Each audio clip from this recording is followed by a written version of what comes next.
Good evening, everyone. Needless to say, these are trying times. COVID came and turned our world upside down. U.S.VETS operates 24/7 residential facilities across the nation that have a high propensity to have communal spread. Therefore, we had to implement safety protocols from day one. This meant creating essential duty teams, as well as following the CDC guidelines that were set forth. As a result of the nearly 5,000 veterans that are under our care, only 1.3% were exposed to COVID.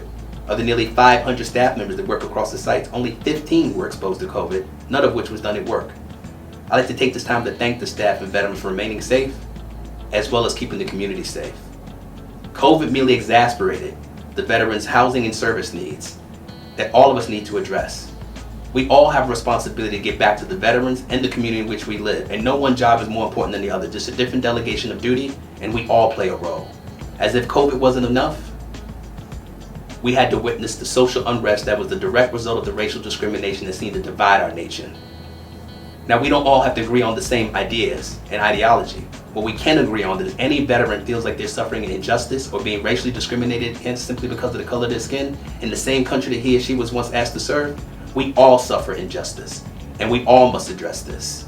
We as a society cannot say we stand for veterans and not stand up against social inequality.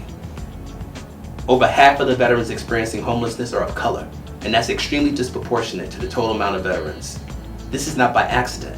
This is due to historic and institutionalized bias and discrimination that we first must acknowledge without any ambiguity and address.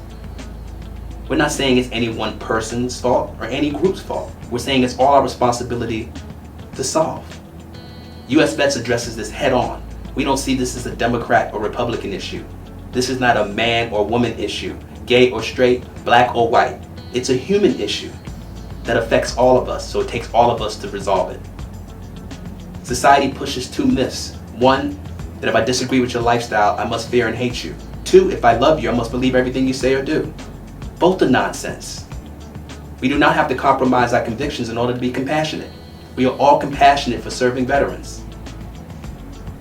Yet, we have different ethnic backgrounds, education backgrounds, socioeconomic backgrounds, but we come together for one common goal, to serve veterans, despite our different stances on different societal issues.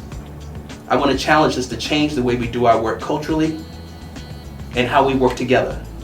Language dictates culture, and we should no longer stigmatize our veterans by calling them homeless veterans. They are veterans experiencing homelessness. A person shouldn't be labeled by their current situation or their past versus who they are as a person, and they are veterans first and foremost. U.S.VETS has been at the forefront to provide a home during this pandemic, to provide a safe place during social unrest, and we ask you to join in our fight to make sure that veterans can continue to access these resources and stand up for the social equality and equity that they not only deserve as a citizen, but they've earned as a member of the armed forces. Thank you.